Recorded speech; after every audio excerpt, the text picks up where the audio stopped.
Welcome, guys. No reps left behind. We are on session 2 of 8 at this point right now. So we're going to be going through the first checkbox. If you guys were here last week, you got the big 10,000 foot view of what is the 4D sales process. And hats off to you guys, but we're going to be going deeper. Each week, we're taking one segment of the 4D sales process and literally breaking it apart. We're going to go through leading yourself, which we talked about last week. And then ultimately, we're going to get into something called halftime, which is an awesome way to be able to reframe, clean up your book of business, and a lot of different tips that you guys are going to get along the way. So this is No Reps Left Behind. Thank you guys for joining. My name is Chad Westbrook. I'm the founder of Service Alignment. If you haven't checked it out, you're missing out. We focus on the commercial roofing scene, and I'll say very, very specific to the service side of the business, right? Because a roof is going to leak 100 times before the customer chooses to be able to replace it. So it's an awesome place to be able to build the relationship, get reoccurring revenue, and better position yourself for when those capital projects come. So whether it be lead development, service sales, my background's on here. I don't have to repeat it, guys. But that's what I've done for my career. And that's the reason I'm bringing No Reps Left Behind to you guys. So hope you enjoy it and share it. I'll say it a few times throughout this, but share it, guys. Guys, David Bonney, founder of 45, started off in sales a long time ago, and I sucked at it. I was so bad. I didn't even want to be in it. I had to be because it's the only job I could get at the time. But I figured it out. And as I figured it out and shot to the top of the West Coast division at a Fortune 500 company, I then tried to help other people figure it out. And as I did that, I tried to help teams figure it out and departments and so on and so forth. Now I'm obviously helping companies. I've written a couple of books. I have a shared affinity and passion for the commercial roofing space based on clients and companies that I've worked with. That's how I met Chad. But I've been through the whole grind and struggle. And the hope is that you guys don't have to go through that same grind and struggle, because we can shortcut you guys there. We can give you guys the tips and tricks so you don't make the same did for so long. There you go. Awesomely said. If I was to explain David, I would tell you that his superpower is extracting information, which is absolutely fabulous for me because I have all of this in my head, right? I've done this for years and years. And what David and I are ultimately creating within No Reps Left Behind, and what we're going to talk about inside the next slide, is ultimately extracting all of that inside a way that we can duplicate it. And that's what I did in my career. So David, you're a massive asset here. And through some of the methodology, that's what kind of makes David and I so powerful inside the industry. So we haven't had this slide before, so I want to talk a little bit about this because next week we're going to have one more process to this. So you guys are part of No Reps Left Behind. The easiest way to be able to explain that is this teaches you guys a sales process. Success is based upon process. You got to have a way of doing things, right, that give you a very similar or exact result. That's what the 3 check boxes are. We're giving you guys a way to be able to go into a customer and be able to A, differentiate yourself, and then B, have a process, have questions, understand why you're asking those questions and when you ask those questions. So awesome for you guys being here. It's 100% free, right? So you guys are here and that's absolutely awesome. The second part to this, which is something that David and I have had inside, I'll say the locker for a little while, is War Room. And what happened inside War Room is we're taking that step from, let's just say, your independent warrior out in the field. And we're ultimately teaching sales leaders how to run an army, right? How to manage that. And it's done through 3 separate pillars. So the first pillar is operational strategy, right? That's the plan. Where are you going? How are you getting there? Because you say you want to be $1 million or $100 million company, that's great. If you don't have the plan to get there, everyone's going to end up somewhere different. The second part is people aside from the plan of, hey, salespeople, we're just going to increase your quota, go figure it out, right? We all love that plan. No, an actual plan. That's not a plan. Sorry, go ahead. No, you make a great point inside there, right? So it's not just pie in the sky, throw something on the wall, see what's happening. Number 2 is people leadership. So we're teaching ultimately how to do one-on-ones and ultimately how to make sure that if you guys are a sales rep, that your manager's actually helping, coaching, and mentoring you guys to get to your goal. Because my belief is a manager or a leader is there to be able to help the individuals who are doing the actions. So we're teaching that. And then ultimately, training and tools, right? No reps left behind is a part of that, right? What training do you have? What tools? Because at the end of the day, what we want you to have is habits, right? Habits of what questions do you ask? When do you ask them? And then what tools is going to make it easier for you guys, right? The nightmare of CRM and data entry, it doesn't have to be like that. There's a way to be able to use the tools effectively to make you guys more successful. So War Room is something that we're rolling out inside August. If you've seen some stuff on it, again, pass it along. This is, again, a leadership course that we're rolling out.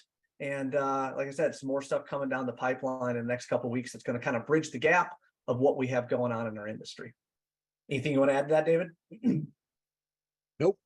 I think we're to try to improve things. We got to improve it at the rep level, but also the company level. We know that, guys, and it's a two-sided coin, and we got to make sure that we're attacking both sides if we're going to have the impact. Awesome. All right, you want to take us through this, sir? Yeah. So I think that, the question that we asked, or that I used to ask myself a ton, and that I still ask myself, but more to macro view, is how many of us here have lost a deal in the last 3 months that we know we could have or should have won? I'm sure it's all of us, right? It's just really a question of how many. But the key is that we have to understand the opportunity that we have in sales, and I call it a responsibility. And we use this graphic because this is a ripple effect. It's a ripple effect of what we believe is the most powerful role in business. As salespeople, or better yet, as trusted advisors, we have the responsibility to help our prospects clearly see the path forward to solving their problems and improving their lives. They're not experts in what we help them with. They're not. We deal with it hundreds of times a year. They deal with it a handful of times in their lives, right? So we have to see that the more that we can help people improve their lives, that sales is a virtuous cycle.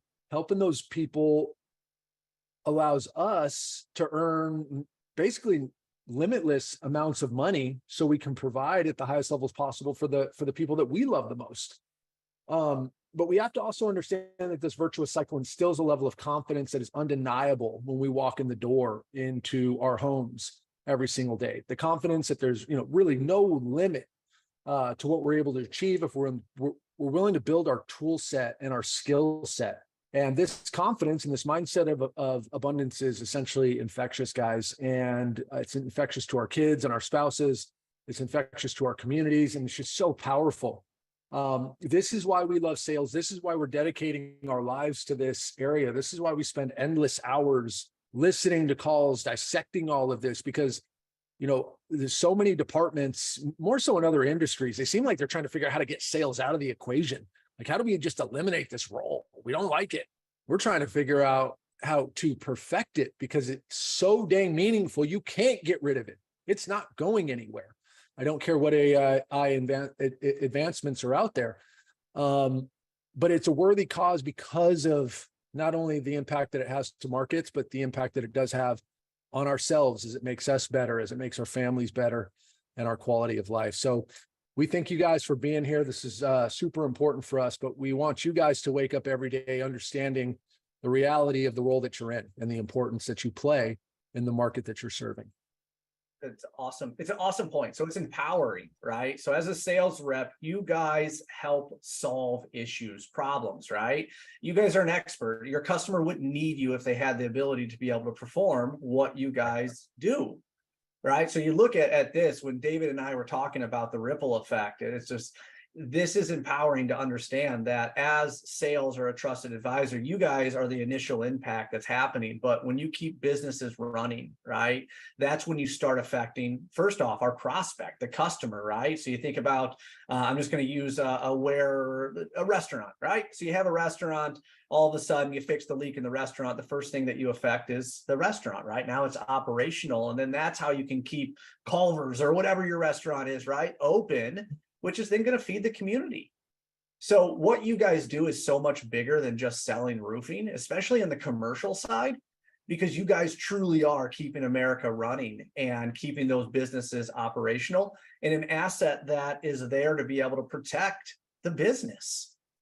So it's a huge, huge part to be able to be empowered to understand that you are in commercial roofing, but commercial roofing is one of the most, I'll say, invaluable assets that a building has other than walls.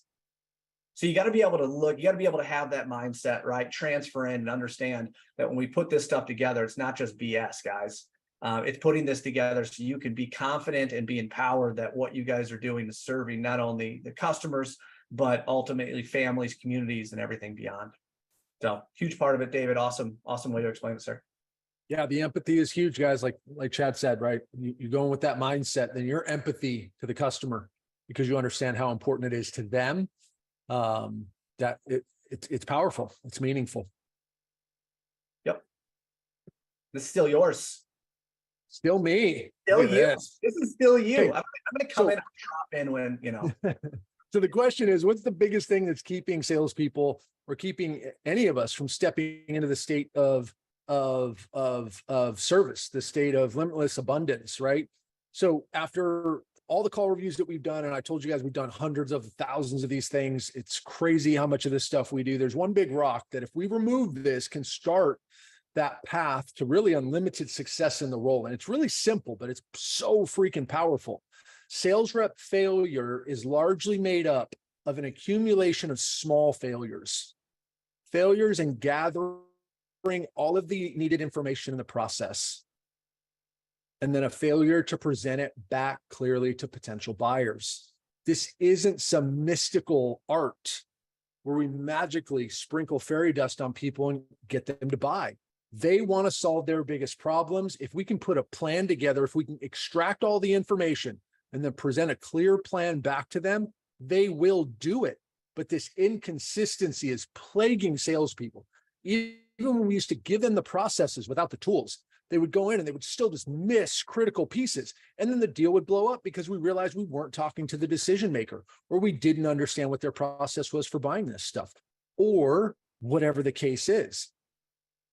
Right? So it's this consistency, it's this diligence, it's this pursuit of excellence that is so very important in our craft, that is actually one of the biggest puzzle pieces to solving for this greater picture of sales rep success. Absolutely. So think about this, guys. This is the question that you assume. This is the question that you're afraid to ask because it's awkward. This is the question that you guys ultimately want to ask, but you're afraid to ask. So think about that, right? Maybe it's something that's so obvious, right? Of like, well, why don't you just do this yourself? Right? You don't want to ask that question. Naturally, you don't want to ask that question because you could lose the sale. And there's like, you know what? You're right. Maybe I should do this myself, or I should try this. And now all of a sudden the opportunity that you thought you had is gone. And that's what we're challenging right here, guys, especially as we go through each one of these check boxes. It's something that we call the 2 degrees of separation. And that means when you guys first meet, that is your ultimately discovery call, right? That's the first time that you guys are interacting. And I'll say one of the old school, most entry level thing that I see happen is that when they show up, the sales rep starts talking about his company or her company, right? How great they are, how many years they've been inside business, da da da da da. And at the end of the day, nobody cares about that at this point, right? Your customer doesn't care until they realize how much you care. You guys ever heard that quote? That's exactly how this plays in, because the customer called you, right? Or the customer engaged you, allowed you inside their office because they have a problem or a goal, more than likely, that they need to solve. The last thing they want to do is go directly into your qualifications and understand all the businesses that you work with. We don't even know what we're fixing. This might not even be something that our company can do. So when we talk about the 2 degrees of separation, we're talking about all of these little failures like David was talking about that continuously takes us further away from each other. And by the time that we deliver the proposal, we deliver a proposal for a completely separate product, solution, service, whatever you want to call it, than what the customer actually needs or wants. That's the 2 degrees of separation. So there is a book, I think it's Atomic Habits by James Clear, I think was the book, that talks about a version of this 2 degrees of separation. And what it basically says is that there is a plane that leaves from California flying to New York City. And as it's flying, these slight little tweaks, right? I'm talking a percentage of a degree off that you would never even notice until about Arizona or Colorado, that it's like, man, they're not on track to go where they need to go. Even at this point, it could be Kansas, if you guys are looking at the screen, that you would not know the difference between a plane flying from Washington, D.C. to New York City. However, that 2 degrees of separation, that small piece of separation, could either end you in New York City or Washington, D.C. Massive differences on the other side. This is the same concept that we're using in sales, is that if you guys don't have complete alignment, right? Complete alignment, which means you guys are ultimately completely aligned to what the customer is trying to get. You're asking the questions that need to be asked. You're addressing all of the objections, concerns, or whatever it might be to make sure that you and the customer end up at the same spot at the same time. Because you don't want to get to the solution before the customer gets to the solution, because then at that point, you're trying to drag them along. And you don't want the customer saying, I know exactly what I need. Can you just do what I'm telling you to do? Because then again, you guys don't have complete alignment. You guys aren't going to end up at the finish line at the same time. This is why we put together a process. This is why sales reps need a process to be able to have consistent success, right? So we're talking about critical checkpoints that you guys need to be able to measure, okay? Measure. That means not maybe I'll ask the question next time, or you know what, I missed it. Oh, well, let's just push forward because this guy needs a proposal next week. I'm talking about going in and actually having a professional sales process that's going to give you the exact questions, the exact checkpoints to be able to eliminate all of the confusion, right? Because confusion, David said it best inside here, confused minds cannot act. And I say this all the time. What happens when you have a confused mind? They fill it with information, typically bad information, and information that is far worse than what it could have ever actually been. Think about that. You can think about it in kids, adults, anything like that. When there's a lack of information, people will input their own. You don't want that. So get the checkpoints, get that stuff out of here. So sales has changed. It's much more of a process and data-driven science, right, than artistic expression, because artistic expression means that you guys are walking in with no process and asking the questions based upon what comes to top of mind. That's not a process. There's no geared success inside that. What I'm talking about is understanding the failures that you guys have, right, or the failures that I've seen, and what I've crafted to be able to give a best practices process that's going to guarantee you guys success each time. So David, I know I stole this one for you, but I'll let you roll with this, sir. No, it's all good. No, we're there to deliver a valuable service, guys, not a persuasive conversation, not some manipulative conversation that gets them to do the thing that we want them to do. But I think the thing that we see the most is when we talk about this being more of a process and data-driven science, and because we have to go through and capture the right information on every single call, effectively what we see when we listen to a lot of sales calls, it's a bunch of random stuff. We can go through and listen to the same rep's call across 10 different prospects, and every single call is going to sound different. It's wild. We're just out there making it up, guys. And if we go to a sports analogy here, if we go to the next slide, it's just like we're playing open gym, or we're just out on the football field with bottle caps down on the ground and we're telling everybody where to go. I mean, we're professionals, guys. We need to have a playbook. But the key to playbooks put you in the position to score. They don't score for you, right? They put you in position to score because they can anticipate the common objections and situations that you're going to encounter, and they help you overcome them. And we already know what's going to get in the way of the sale. There's 5 core objections. We call them the revenue reapers, right? We'll go through them in a future section, but we already know what those 5 things are. You guys should have a playbook and a system that's going to keep you guys from running into those objections if they are in fact there. And if they are there, then they're not objections. They're reasons why somebody shouldn't purchase, and you get them out of your pipeline.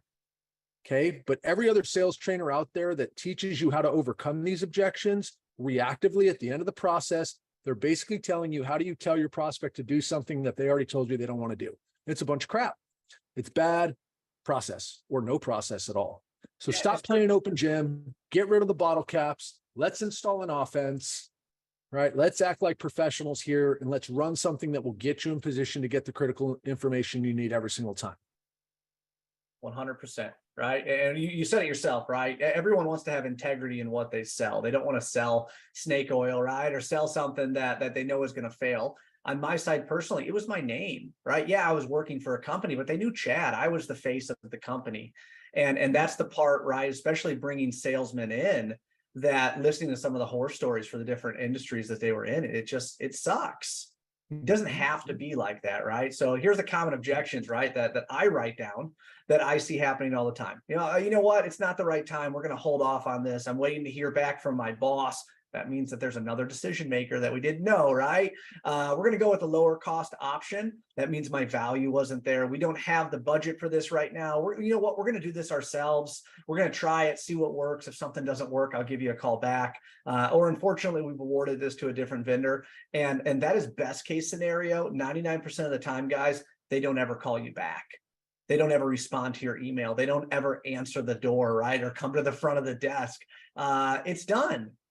There was no value inside, or there was not enough value in what you delivered, that they awarded it to someone else and they wrote you off. Thank you very much. Goodbye.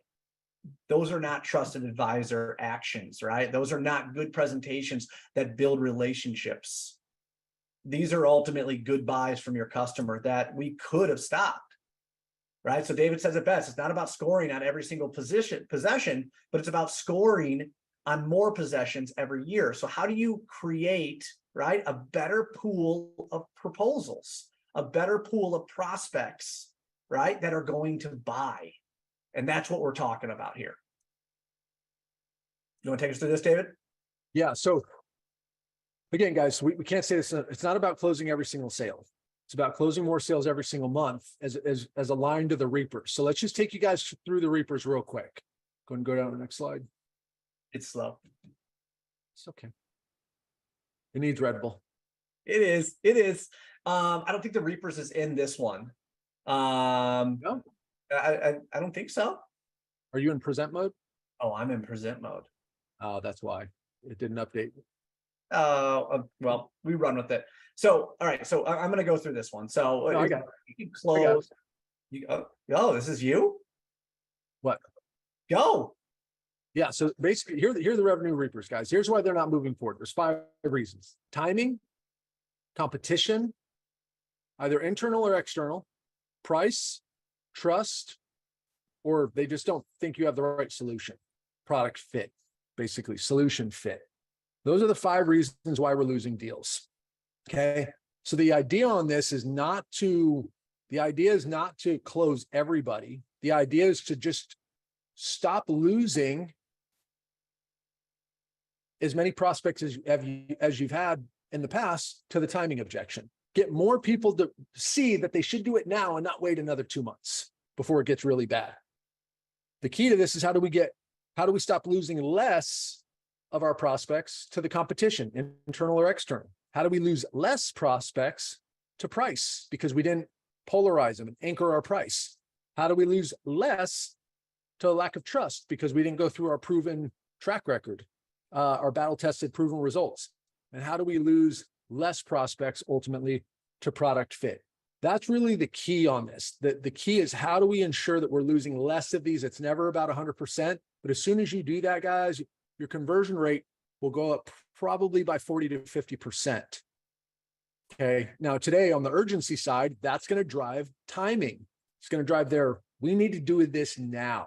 So when we go through and execute the specific pain hacking principles on checkpoint 1 that we're going to go through today, you will lose fewer deals to timing objections every single month that you start implementing this. Okay. And that's ultimately what this is. If we go through it, your close rate's at 25% because you're just closing what you believe are the hot leads. And then as you start to eliminate these objections, go down to the other slide, your conversion rate will just continue to increase. Go. Yeah, there you go. It's slow. It's going. I know. So So what David's talking about, right? And you said it best, there wasn't a visual behind it. So we apologize for that. But what we're talking about is understanding, right? What are all the opportunities in your book of business that's not closing, and then starting to be able to proactively disqualify those clients to where you don't even get to a point to where you're delivering a proposal to a customer that doesn't check the check boxes, right? That doesn't have a problem big enough to act, that doesn't need outside services or help to be able to solve the issue, or ultimately doesn't allow you guys to be able to be the best solution to their problem. So when you start doing that, just like it shows in here, right? Okay, how do we eliminate the do-it-yourselves, the cheaper options, the no budgets, right? The holding off. That's how you increase your close ratio. That's how you spend more time with customers that actually need you. And as you continue to do that, your conversion rate consistently increases. So this is not any type of magic trick, guys. This is how you do it. You put better opportunities, you have a better qualification or ultimately disqualification. And it brings us to the 3 checkpoints, right? Checkpoint 1, do they need to act, right? The idea for this is to be able to eliminate the maybes, and we'll talk about this. But each one of these checkpoints, you are going through a discovery process and you are disqualifying them. The one thing I said right in the beginning of this is I constantly see sales reps see an opportunity and instantly think, as long as they get a proposal out to this, they're doing a great job. Right? I met with the customer, it converted. Yeah, we're going to do a quote for them. We're going to walk the building, right? How many times have you guys showed up to a meeting and the guy said, the telemarketer or the guy who called me said that he just wanted to stop by. He called me 12 times. I just said yes to get him to stop calling me. Raise a hands here. Anybody think that's a great customer we want to meet with? Let's figure it out. What's the problem? What's the goal? What's going on? Yeah, sure, Ryan. So let's find the good clients, right? Let's have good conversations and start with that qualification, or more importantly, the disqualification, so you guys can have higher closing ratios. So we're going to talk about the 3D process, right? So you guys know anything different. It's 4D, and we're going to tell you why it's 4D, because the first D is discovery. That's what we want to do. We want to go in and we want to find out what's going on in the customer, right? Not puke everything about our business, what we do, all that stuff. Number 2, so I can take inside. So the discovery is the situation to determine initially if this is painful enough for them to act. We've kind of beat this up at this point right now, right?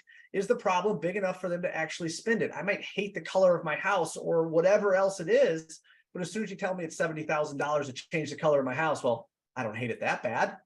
So how do you get those tire kickers out of the way? We're going to show you that, right? Second one is diagnosis. So determine the potential problem they're facing, right? That aligns to what your company does. Let's diagnose what's going on. Think about this as being at a doctor's office. It's the same process, right? They come in, they're asking you questions, the nurse. Then the doctor comes in, gets a little bit deeper into that situation to figure out what it is. And then ultimately you get to the point where you're demonstrating. We have fixed this before. You guys are an expert in this. And if you guys don't have independent presentations for each product, and I say that because I assume most contractors are doing roof replacements, liquid membranes, repairs, preventative maintenance. If you guys don't have a way to be able to signify your company as an expert in each one of those segments, we're going to talk about that as well, right? So how do you demonstrate that you guys are an expert in exactly the solution that your customer needs? Now, the 4th D in this is decision.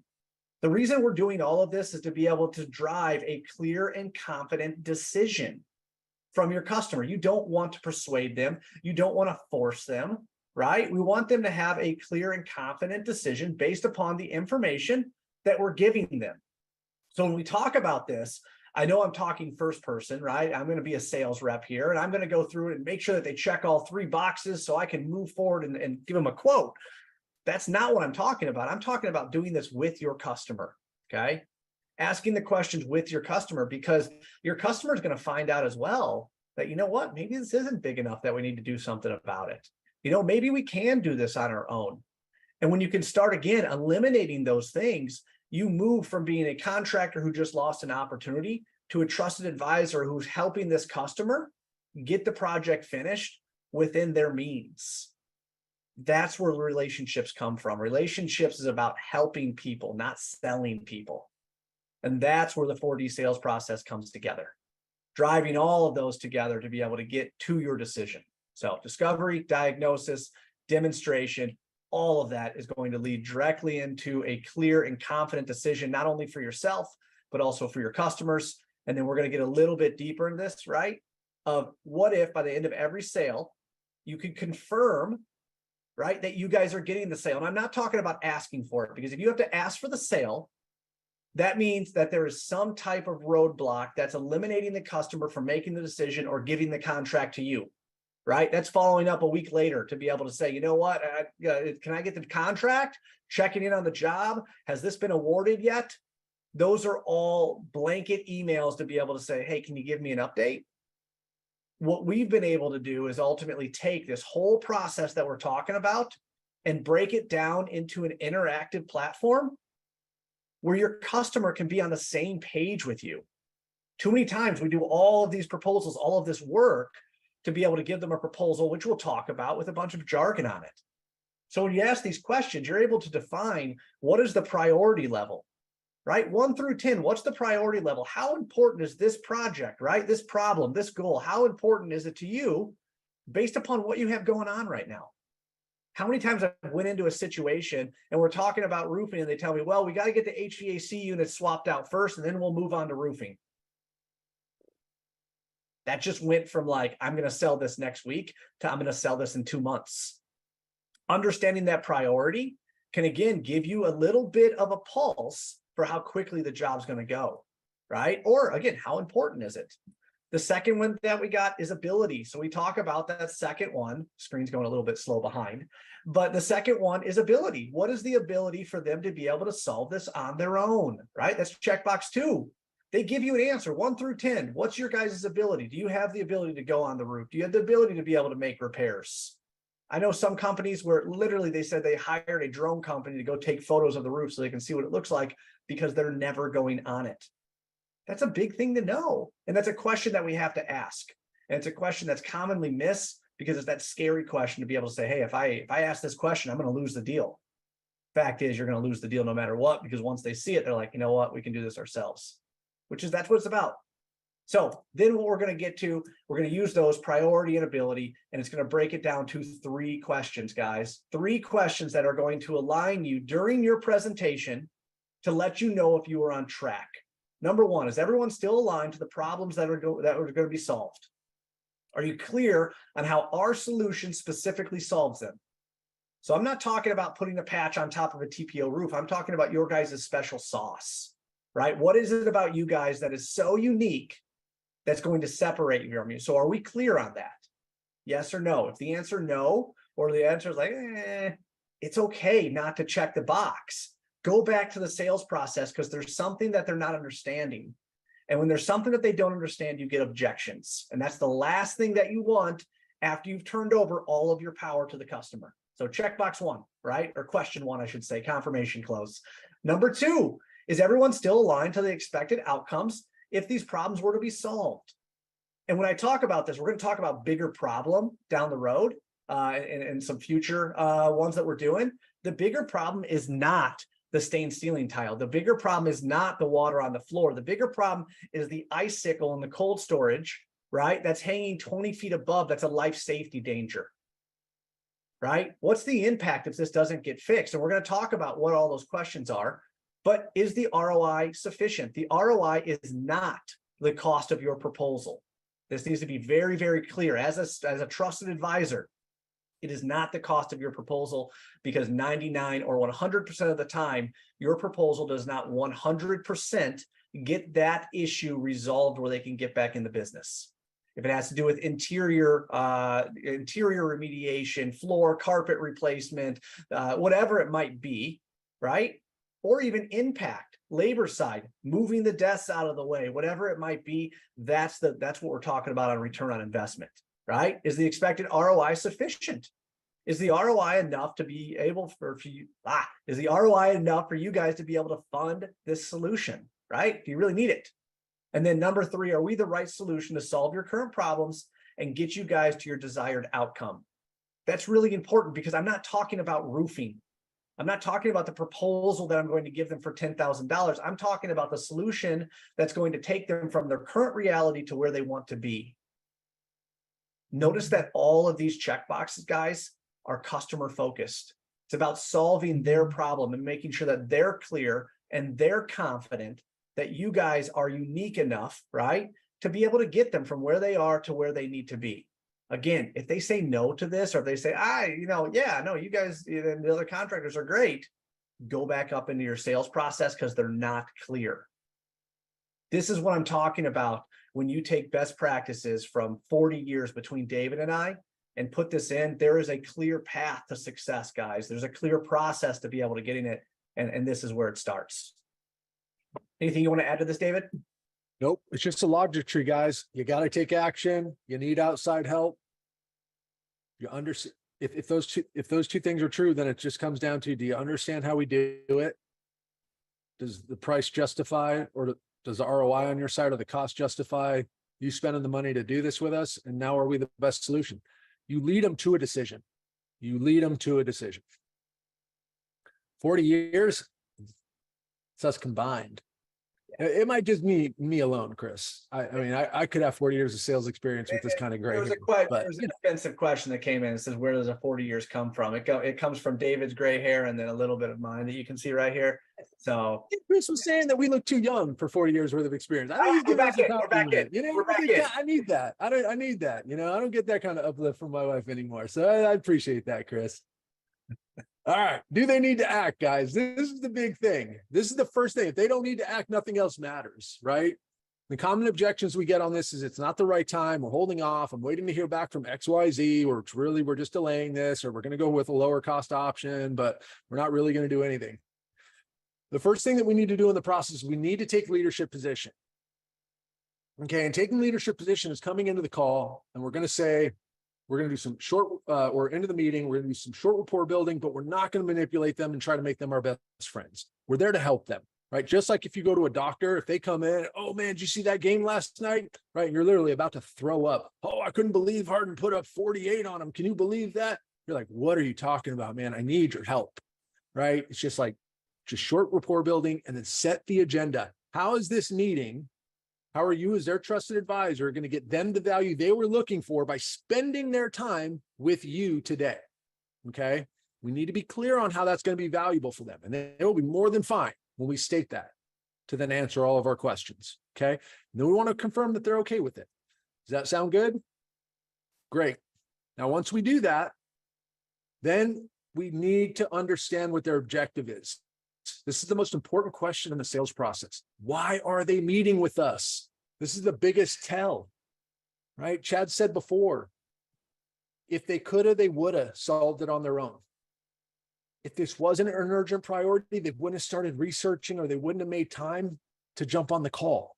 There's plenty of TikTok, Reels, Facebook posts for them to go waste their time with, right? There's plenty of stuff for them to go do. They don't need to be spending their time talking to somebody that's going to try to pressure them, typically, into buying something that they don't need, right? So why are they meeting with us? Well, it's really simple. Again, after the thousands of call reviews, we noticed what the trend was. They're either reacting to an active problem, they're wanting to avoid a near-term issue, they're wanting to prevent a long-term problem, or they're wanting to achieve a goal, right? There's nothing that they see, but they've seen the value of having a plan with roof maintenance. So they want to get one involved here because they're a new employee, and they want to make sure that they're bringing those best practices to this new company. Okay. Why are they meeting with us? Now, if we can get that into an active problem, which it typically is going to be, then we're good. But that's their objective. That's the first step. We start off the meeting and it's boom, boom. As a professional, here's why this is going to be valuable to you. And now I want to know, why the hell are you meeting with me? Let's start there, because that's what's most important. David, I want to bring one thing up real quick, and this is important, guys. So we're talking about why are they meeting with us, right? Because they have a problem or a goal that they're trying to get to. Ultimately, in my experience, there's 4 different ways to be able to create an opportunity. And create an opportunity might not be the right wording, but hear me through on this. So number 1, they have a problem that they need fixed. Simple, right? We're talking about that. Number 2, they have a goal that they need to get to, right? Okay, cool. Those are both customer driven. Those are both, they understand what's going on. Number 3 is education. So you have a customer that is open to meet with you to talk about their roof, right? And you can educate them on what's going on. Now, most of the time you can't create a problem. You can't create a goal with education. Now, you can get on the roof, right? And again, that comes with education of, hey, what's going on the roof? And then you can educate them maybe on some preventative maintenance that they have to take. That is a way to be able to do it. But it doesn't drive you in to be able to solve a problem, because you can't solve a problem that they don't know they don't have. The last one is kind of the scariest one, and it's exactly that. You scare them into it, and it's done by a lot of newer contractors. How about that? Newer sales reps, to be able to say, oh man, you haven't been on this roof in 5 years. Oh, it's got to be horrible up there. You don't clean out drains. You haven't been, right? That's the fear tactic in that. And ultimately, if you guys have a customer that puts a shield up immediately talking to you, it's because at some point they've probably been screwed over and they're afraid you're going to do the same. Yep. So understand that when you guys are going in, those are the 4 primary ways, right? Problem, goal, education, and fear. And if there's something that they're doing to be able to block you guys or make it hard for you guys to be unique, understand that's probably an experience that they've had in the past, right? That they're protecting themselves from having to go through again. And that's a whole discovery process on its own, which we're going to get into. But it's important to be able to understand those stances, guys. All right, so once we understand their objective, now it's time to understand who's involved with that objective.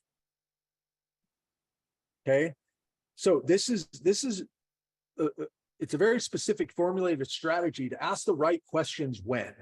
Is it delayed? There we go. There. Okay, so it's not what questions you're asking, it's how and when you're asking the question. So this is the perfect time to now get decision makers. But notice, I don't get the problem and say, okay, so Chad, so who are the decision makers? Red flag. I'm reeking like a salesperson, right? Because that's for me. Well, no, let's figure out how to ask that question in a way that benefits them. Oh, okay, so here's the problem. Who's responsible typically for these problems? Just to make sure that I'm talking to the right person so I can help. Who has the authority to make the decision on these? Typically, what's your process for these kinds of decisions or purchases, whichever word you want to use there? But we've gone through and evaluated how can we ask this question better and better, because we get consistency. If you guys start executing this process consistently, use this as a starting point, and then you'll be able to refine it into a consistent way that you can ask it specifically every time for your process, for your personality, and it will get you there, guys. You'll be 2 questions in and you'll understand why they're with you and who are the right people to be talking to. And if you don't have the right people then and there, you already know, and you can start to make adjustments on how to get them involved in the process as soon as possible. You can understand what their decision-making process is so that when somebody's asking you when this deal is going to close, you're not, well, I don't know. They told me that they got stuff that they got to talk through maybe next week, because you didn't actually figure out what their process was. Okay. So that's how we get to the point of decision makers. We understand the problem. We understand the main characters involved. Next slide. Yep. And then from there, now the natural progression, again, just like a Venn diagram, comes in. So what have those main characters tried to do to solve this problem already, or accomplish the goal already? And why hasn't it worked at the level needed? So we're up here, problem, Okay, so who's responsible for solving these problems typically? Oh, okay, cool. So what have you done to solve this problem already, and why hasn't it worked at the level needed? And they're just merging into one another. They're not disparate questions that are confusing. It's a story that we're putting together, and the momentum the prospect can feel, right? Like a wave that they can ride to shore, which is ultimately the goal, where they just want to get on safe footing, right? So why hasn't it worked at the level needed? Are they currently using any other contractors? This is our chance to be able to bubble up that information every single time, because we're ultimately just understanding their current reality. Have they tried to solve this problem before and failed? Now, if they haven't tried to solve it and they're immediately just pulling the trigger on bringing somebody out there, that tells you something too. Okay, then the last thing is, what's the worst thing that will happen? So this is what they've currently done. We had Bob the maintenance man try to figure it out. We can't get it done. He just doesn't know how to do this stuff at this level. He can do small things, but he can't do the big leagues. Okay, so realistically speaking, then Chad, if you guys continue not to figure this out, what's going on? What's the worst thing that's going to happen? Right? We always know that the worst thing that's going to happen is going to be one of 3 things. Be damaged product, some sort, reduced productivity by the team, of them not being able to work in that area, or them having to move product, or whatever the thing is, or some slip, fall hazard, health issue that's got huge liability. It's going to be one of those three. So go in and go figure that out. Right? If they pause, I mean, is this leaking on any product? Is this leaking in an area that's impacting productivity? Ask the questions, figure it out, and then probe, right? Understand, if this issue is not fixed correctly the first time, what are the ramifications? If you don't fix it now, and if it doesn't get fixed correctly the first time, what are the ramifications of that? And open up the reality of that world. And I promise you guys, when you do that, you will take what could be a low quality lead or somebody that's not serious, and you can unpack somebody that is absolutely going to take action on this thing. And what you'll see on that is, when you ask it, you'll see something like, I mean, good question. I mean, Norma's not going to be able to answer the phones. She's already barking at the. Oh, what does Norma do? Oh man, she answers incoming sales calls. Oh God. What happens if she misses a day's worth of sales calls? And then bam, right? Now you've got them antsy, heart racing, sweaty palms, ready to take action, all because of the information that you've been able to extract out of their minds that was already in there. None of this stuff is getting manufactured. It's all real. You're just going in and figuring it out. Okay. And then from there, we just ask that question. Okay. So then, based on all that, on a scale of 1 to 10, like, how urgent is this? 10 being your top priority one right now, 1 being not a priority at all. And then take that answer. If it's a super painful answer and they give you a 7, oh, wow, I thought your answer was going to be higher than that based on what you said. Or if it's like not a big deal, how big of a priority is it? It's a 10. Well, that doesn't match. I thought it was going to be lower. Tell me more. And then they'll usually open up and tell you what the real issue is that they've been holding back from you, because they're one of those people with their guard up. Right? But you're there. You're there. You've gotten the pain systematically every single time. This doesn't have to be hard, guys. It's very hard to score in organized sports if you don't have an offense. Coach comes in, they give you a good offense, magically you can score. That's all we're doing here, guys. Weird thing is that we're the only coaches out there trying to give people an offense to run. That's the only thing that's weird. And just say that sales culture is archaic and they're operating like dinosaurs, say whatever you want, but it's the reality. So again, when we ask this, we said this multiple times, it should be like a Venn diagram. They should connect. What's your problem? Who's responsible for that problem? Who has the authority? How do you guys typically go about solving those problems? What have you guys tried to do already to solve the problem, and why hasn't it worked? If it continues not to work, what's the worst thing that's going to happen? It all bleeds into one another. Okay. So David, if you're okay with it, we have a couple of minutes here, and I want to show you guys ultimately what this looks like, right? So we're going in here. We've talked about all of this stuff. So do they know why the schedule? You see 3 questions here. This is a conversation. This is one of the biggest things, right? These are 3 questions that needs to be asked. So it's, hey, David, what's going on? How you doing today, man? Typically when someone sits down with me, they have a problem or a goal. Which one is it for you, right? David said his answer. It's like, oh man, and that's on you to solve? There's my question. There's my personality, right? That's on you to solve? Yeah, that's on me. Okay, so you got to find the contractor, award it, and all that on your own. Yeah, that's my way of asking question 2. Who has the authority, right? You got to find it. You got to award it. Are you the one that writes the PO for it too? Yes, I am. Okay, so you're the one that runs the whole process. Everything runs through you.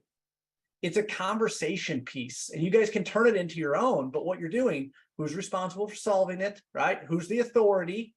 That means if someone else is involved, if this guy can't write the PO, if this guy can't sign your proposal, don't move forward. Don't do it. Ask the question. This is the 2 degrees of separation that we talk about, right? And some of the stuff that's missed. You have a guy, he takes control. Yeah, I'm the guy, I'm in charge. And then guess what happens? You get the proposal, you give it to him. He goes, I pass it to my boss for approval.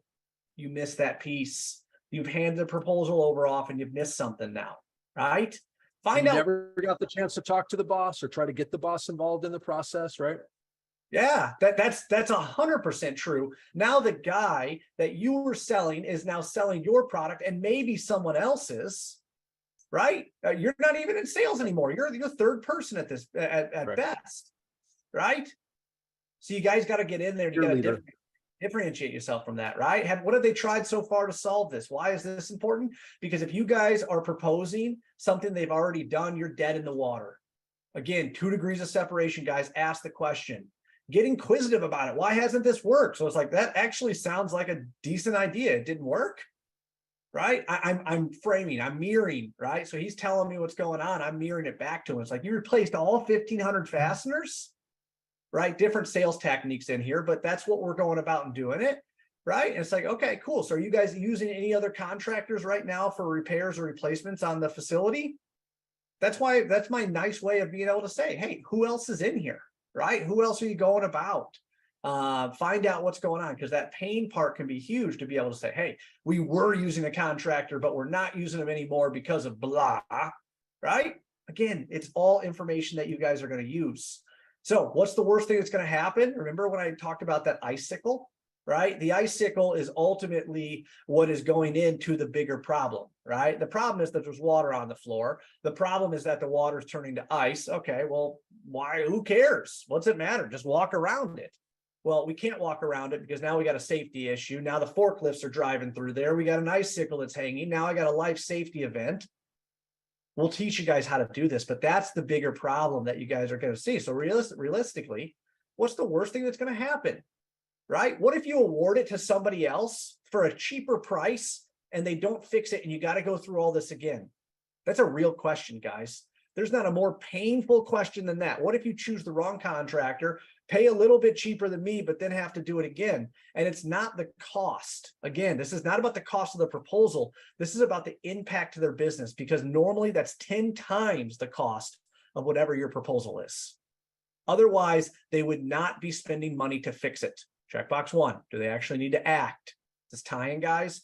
And then what if you guys don't do anything? I mean, what's it matter? I mean, if you guys didn't do anything, right, and just let it be, what kind of impact do you have to the business? This is leading the horse to water, guys. This is what we're trying to do. Help discover. This is a discovery call, right? Create clarity on what the real problem is. And then much like David said, this is a conversation piece. So we're giving you guys these questions to be able to eliminate that 2 degrees of separation. So you guys have a conversation. And at the end of that part 1 conversation, you should be able to answer the call, right? Or answer the checkbox. Is it big enough to act? And it's okay if it's a no. So what we're going to show you throughout this is ultimately the workspace that we've designed through this. And the workspace, again, creates extreme consistency. So if you're in inside sales, the way I've always used this, guys, screen 1 is my workspace, screen 2, whatever else. But as the customer's giving me information, I'm typing it in and I'm following a process, right? Remember the kickoff that David was talking about? Our goal today is to find the exact issues you're dealing with and ultimately create a solution that helps, that ultimately aligns to your goals. Is that cool? I let them know what's going on. I asked them if it was okay, right? Notice to proceed. Cool. All right. So typically when people jump on the phone with me, see how we did that? It's a process. I know the questions I'm asking. I know why I'm asking those questions, and I'm documenting that stuff. So as we go deeper into this, we're going to explain how to work that with you guys. The one thing I'm going to challenge you guys with, that if you are not role playing, okay, if you do not have somebody, I don't care if it's a family member, your wife, a coworker, if you guys are not role playing to be able to get excellent at your presentation, you do not have a process. Sorry to be mean and aggressive about that, guys, but if you don't have a way to be able to say, I can present 10 times the exact same way, get the same information with the same questions, there's no way that you can guarantee success. And it's almost no way that you're going to be able to duplicate the success that you guys have with somebody else. So if you're a sales leader, that's your role, guys. You need to be able to multiply sales reps that can ramp up fast and be successful. You need that process in place. So that's my challenge to you guys. Take that a step further, Chad. Guys, Yeah. if you guys aren't practicing, you're not professionals. Imagine, again, I'm going to take it back to sports. It is analogous, guys. Imagine a sports team or an athlete that doesn't practice. They use the games for practice. That's what the vast majority of salespeople are doing. Oh yeah, I got a couple of sales calls tomorrow. I'm going to try this stuff. What? are you talking about? Get your freaking butt in front of somebody that you know tonight and practice now before you get into the game, right? And we wonder why we hemorrhage these opportunities. Are we professionals or not? Is this our craft or is it not? Do we value the outcomes that sales will bring us and our families and those that we're serving or not? So, sorry, I just wanted to take it a little bit further. You're awesome. And going deep into my head, guys, I used to do it with the memo app, right? I'd record it and then I'd listen to it. And that was simply because I was scared that my wife was going to butcher me alive if I role played with her. But maybe that's what I needed to be better. And I say that. I show my wife like a picture of a Louis Vuitton or something, and I say, do you want this? Then you better role play and you better be good. There you go. You know, like we're at 3:01. Guys, my request punctual now. I love it. And cut you off. Guys, thank you for joining. Show up. Thank you. Share it. That's what I asked. You guys didn't pay anything to be inside here, so I expect to be able to see this shared. If you took something away from it, put it inside the post, share it, tag David and I so we can at least comment on it. The reason we do this is to be able to raise the floor of the commercial roofing side, guys. And this is only checkbox 1. So if you want to see checkbox 2, 3, and the rest of the series, every Tuesday, 2 o'clock, and go kill it, guys. Thank you. Thanks, guys.